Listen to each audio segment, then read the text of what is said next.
At Bear? Yes. I usually climb on this one. I try to get as high as I can on this one and then fade back. Depends a lot on what clouds are doing. Okay. Like if the clouds are developing out front, I might favor staying on the first ridge. If there's a cloud on the Bear Mountain peak, then I'll probably be aiming for there. And it, like all those things, like there's some rules that I've been in places, but I always defer to things like, oh, there's a whole bunch of birds climbing to a cloud, you know, or there's someone else climbing to it. Like, you know, those things are huge, and you've got to change your mindset really quickly. If you're rigid and you're like, oh, I've always done it this way, you'll get shot down because you won't. Like that day we went there, I sort of knew there was a bit of north wind around, but it wasn't like much, right? Like I didn't notice it anywhere else on the rest of that day, but it was enough to make it an issue. Is there something really obvious in the valley, like once you leave there? Is there something really obvious there that you use to thermal? No, that was just a total lucky. I'm flying along and look up.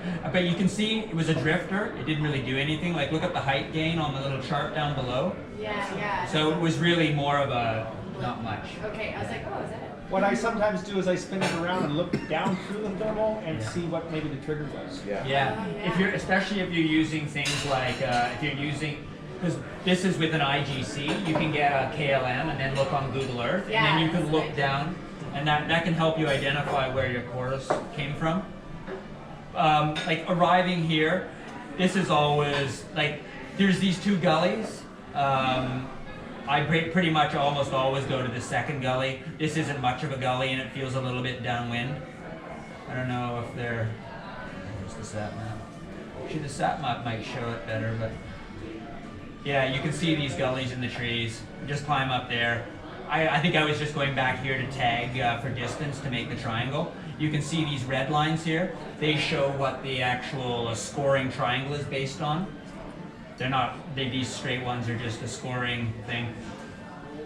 I find stat maps not as good from like, when you want to look in at the terrain to remember yourself, it can be good, but I prefer the contour maps. And you can see here, like this shows you, like at Bridle, you can pretty much straight line a lot of it. Like I climb here at a place we call the lakes, right? And this place is astonishing. Like if you look on the sat map, it's all covered in trees and it has these lakes behind it. You can't see these lakes until you're above the actual thing. You can't see them from the highway or anything. And this place is often really good. Mount Cheam is the next big thing. You'll almost never get a climb until you get to the shoulder. So you have to get your climb at the lakes. And that's how you get back around the shoulder of Cheam. If you remember, I was saying that don't go past the shoulder of Cheam unless you want a little bit more challenge. So here's Mount Cheam, and here's this shoulder that comes off. And you can imagine if there's any valley flow going that way, it's going to be harder to get around this shoulder. And you've got to come from the lakes, and you basically have to glide from here around the shoulder of Cheam before you get a climb, right? And you can see, like on a good day when I'm not even worried about it, like I'm just gliding, you know? And that's one of the things about flying at Bridle a lot. Like people get excited about going to the bigger sites or you know what, doing a big trip. I'm like, go to Bridle, put your time in there. It's a fantastic place. In some ways, it's better than Benny for usually having a decent LZ below you and being more continuous, not as gappy. And so like doing runs up and down Bridle, like first off you get out to Gloria and then you get to the shoulder of Cheam and then you put both of those together and then you do Elk and then you go past the shoulder of Cheam to Ludwig and come back, you know? And, you know, going from Ludwig, which is the sort of, what I call, we used to call this a Sammy because Rob Samplonius did one every time he flew there. This is Ludwig, this is the butterfly here, that's the lakes. Hope you guys can you see most of this? Oh yeah, we can see it all. Okay. And then this is Elk out here. So to go from here to here, that's a 20K run, right? So you do that there and back on both ends. It's actually a 40K out return. It's a pretty respectable flight, right? And like do it a lot, you know? Do it in all conditions. And like the number of times I've seen people land out on this is like vanishingly small. Right? So you can go there, and if you land out, you usually glide almost all the way back. So like literally someone can jump in the car, 2 minutes later they've got you, right? You can just be like, hey, I'm sinking out at the Cloverleaf by the gas station, come and get me. So it's a really easy place to hone your cross-country skills, and you can do it in summer. You can do this run in August, right? You can do it after work. You don't have to like blow off a whole day. You can go there and launch at 4 and do 2 of these runs if you're on your game. Alex, so if you wanted to climb up Sheen, Yeah. how would you do it from that? Yeah, I've had some fun with that this year. Yeah. Actually, do you like this? This map's all right. So yeah, like especially on these stable days, we had a couple days where I was able to get up on Cheam, and it was tough to get there. And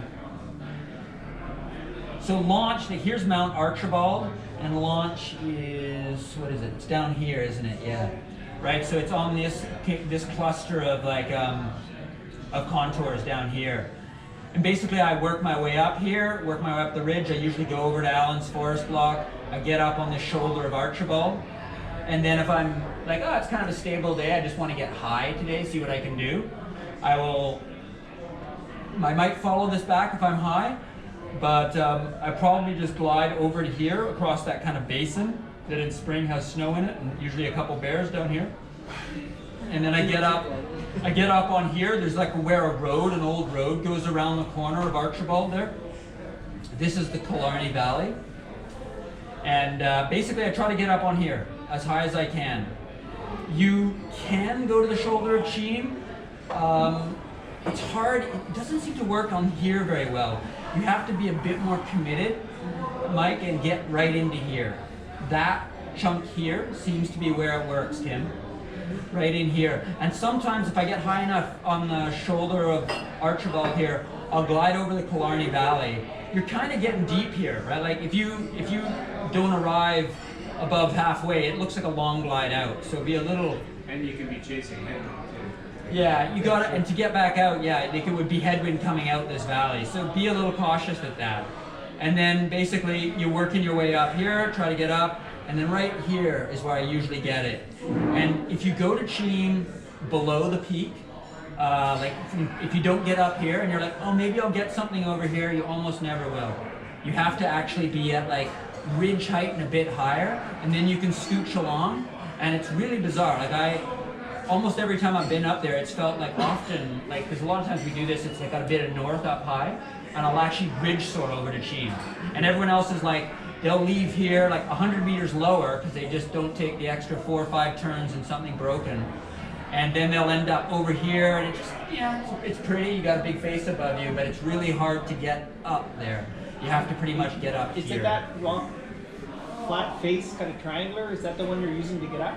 What about going up the shoulder? Does that work? The shoulder can work, yeah, but I find you usually, I don't find that as easy to see.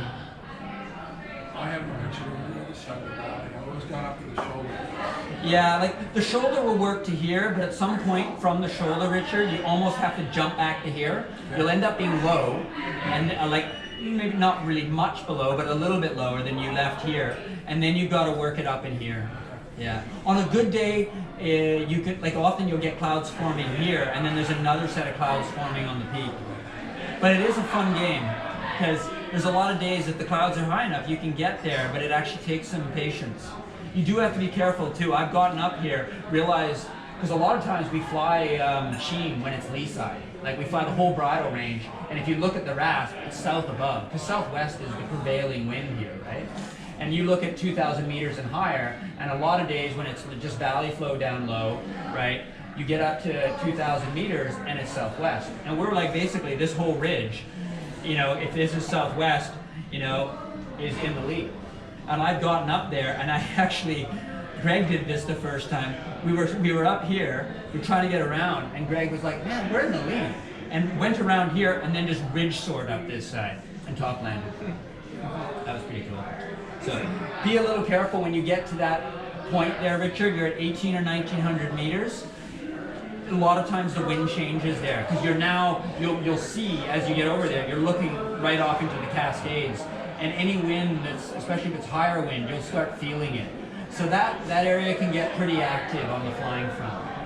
Yeah. Something that kind of made me worried is I kept looking and my brain is thinking, we're in the lee, but we should be in rotor. And I know it takes a bit of wind for that, but and it wasn't until I saw the people who went out to Alpine and came back.